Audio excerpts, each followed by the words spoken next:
with it? Why does this always happen when I'm going to start recording? Oh, just kidding, guys. This video is going to be about those little annoyances that frustrate you. We'll be back in just a minute.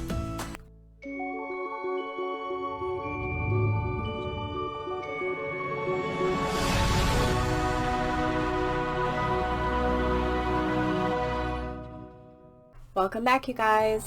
So this is going to be an open discussion, and as you can tell, I was looking for something, so I want to know how many of you get annoyed by the little things that just always seem to go wrong when you don't need them to. Not that anybody needs anything to go wrong, but they always happen at what seems like the worst times possible. For instance, you can't find your keys, or your car won't start, or maybe you can't find your wallet, or you're looking for something in the store and you can't find what you're looking for. I mean, there's just so many little annoyances that we face every single day that just seem to interrupt our mood, the flow of how we're supposed to do things that day.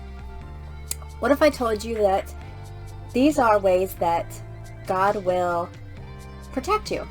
Will stop you from having things happen to harm you, or to put you in somebody's path, or to put somebody else in your path. These are all little nudges, little speed bumps that will get you where you need to be when you're supposed to be there in life, not for appointments.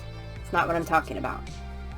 So I'm going to give you some examples of some personal experiences, and really some of these annoyances, even though they really frustrated me, they probably saved my life without realizing it at the time.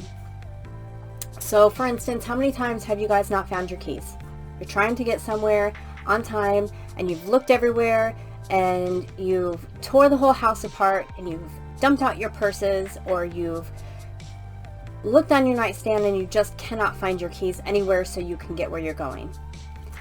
Only to find that your keys may have been in your hand the whole time while you were looking. Guilty. So, there's been times where that has happened to me, and it has literally delayed me a good 5 minutes from getting where I want to get. And on the way, once I find my keys and I rush out the door to try to make my appointment, there is a horrible car accident that if I would have been involved in, I would have been seriously injured or possibly not even survived based on how it looked and the size of my car or where exactly I would have been. So to me, this is a way of God keeping me out of harm's way. It's another example. I am very aware of what happens around me. I pay attention. I am one of those people who, when I walk into a restaurant, I know where my exits are. I never sit with my back to the door. I watch the people. I'm very aware of my surroundings. This is a very strong mothering instinct within me. And this particular time, it was Christmas when my son was young, and I had gone to a store to look for something that he had wanted as a toddler, and I just could not find it. And it was not one of those expensive gifts that everybody wanted. Just for some reason I could not find this little truck or something, whatever it was. And I had gone to maybe 4 or 5 different stores, and finally the last store, I think it was Christmas Eve, and it was dark out, and it was the last store I was going to go to, and I just could not find it. I looked everywhere. I moved every toy. I was climbing shelves to look on the top shelf, and it just wasn't there. Well, as I turned around to leave the store, after accepting that I just wasn't going to be able to get this gift for my son, I went to go out and the door was locked. And I turned around and looked at the cashier and I was like, I'm not purchasing anything. Can you let me out, please? And she said, no, we have to wait for the police to get here. I was very confused because nothing had happened that I was aware of. Well, come to find out, as I was searching on the shelf for this small little toy for my son, 10 feet behind me, the cashier was getting robbed at gunpoint. I was totally oblivious, which doesn't happen with me often. It was almost as if God shielded me from seeing what was going on, because if I would have seen, I would have probably tried to intervene in some way, and I probably would have gotten hurt and possibly not made it to Christmas morning. So nobody was hurt, and it happened, I guess, quickly. I don't know. I have no recollection of any of it. I wasn't aware of any of it. But I was shielded, basically, by trying to find this toy for my son. And I feel that this was, again, God's way of protecting me from harm at a time that was very serious. Something else that happened when I was a child, and this has nothing to do with protecting my safety or my life per se, but it kept me out of some very serious trouble. So when I was a kid, I was supposed to go out with my friends. I think I was maybe 14 at the time. We were going to go shoot off fireworks. It was around the 4th of July. And I did not have a ride to get to my friend's house. I just could not get a hold of anybody. I had no way of getting there. My mother was not able to take me. And I was just so upset because I could not get out with my friends to shoot fireworks. Well, I got stuck home that night.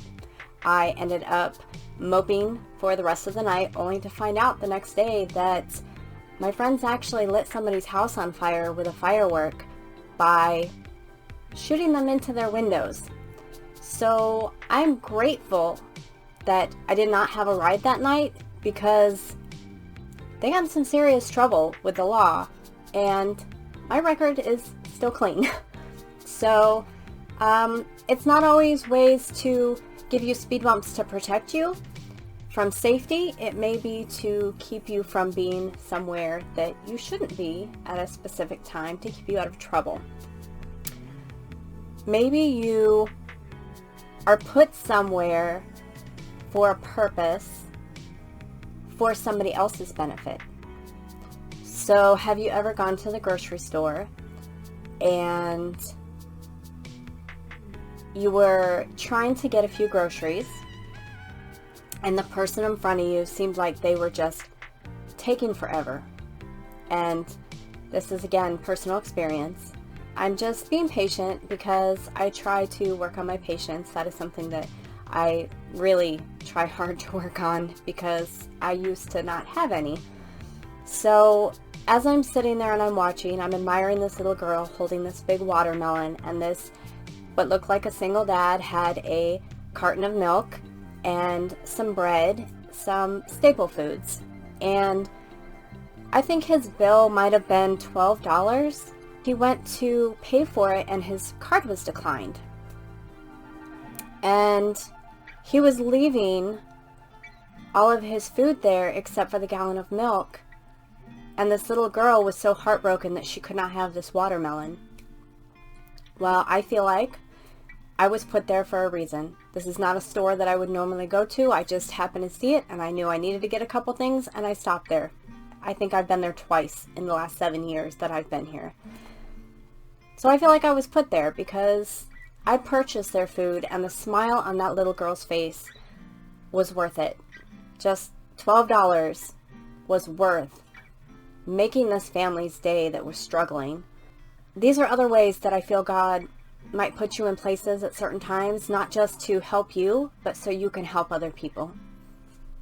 So really, when these distractions happen, and these irritations, and these little inconveniences, don't be so quick to get upset. Don't get upset for the person that's flying by you at, 20 miles an hour over the speed limit, because you really don't know what they're going through or where they're going.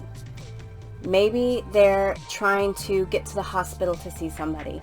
Maybe they're trying to get to an interview for a job that they really need because they haven't had a job for the last 3 months and this is their last chance.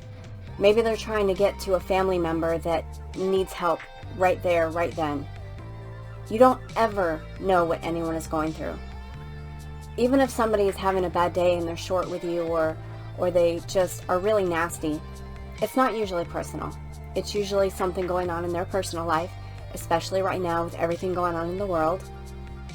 And you just have to have some compassion and realize that they don't know you. They don't know anything about you. They don't know who you are or where you're from, and they probably won't ever see you again. So they're not necessarily being nasty and mean and rude to you. They're just having a really bad time in their personal life, and maybe they just need you to show a little kindness and compassion because they're falling apart inside and they're doing their best to hold it together. Just take the time to be patient with people and be kind. And when you do have someone, say if you go to a restaurant that you just have exceptional service and it is just so busy, but your server is on top of things, it really takes 5 minutes to ask for a manager to give a compliment. And that really goes a long way. Really, you have no idea. They always get complaints. So as soon as you ask for a manager, their faces just automatically drop because compliments don't come often to management about servers. So take that time, call a manager. It might be 5 minutes, might be 10 minutes out of your time. You're going to be boxing up your food and putting it in a bag anyways. So why not take that extra time that you're waiting and give a compliment, make somebody's day, and help them out? Doesn't hurt. There's always a brighter side to something.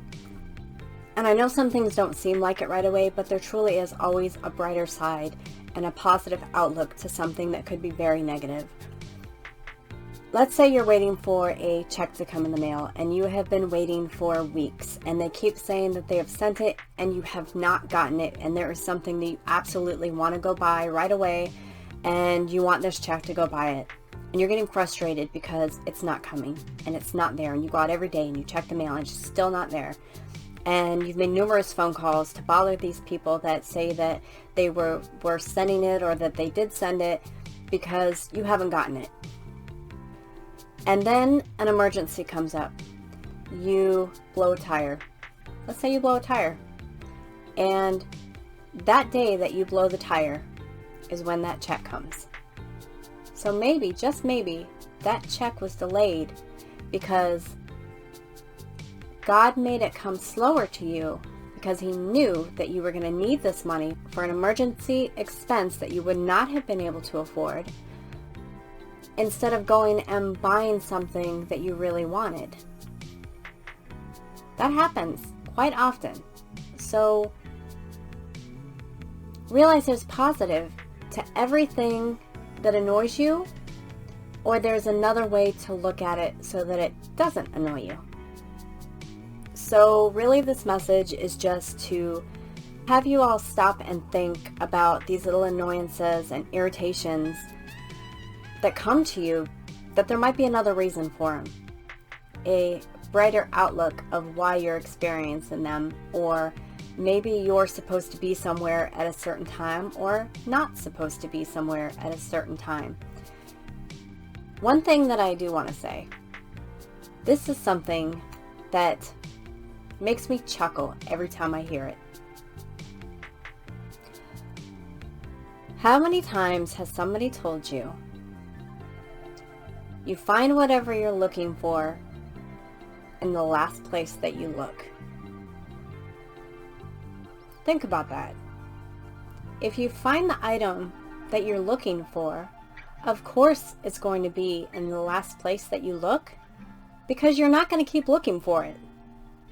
So, just a little thought.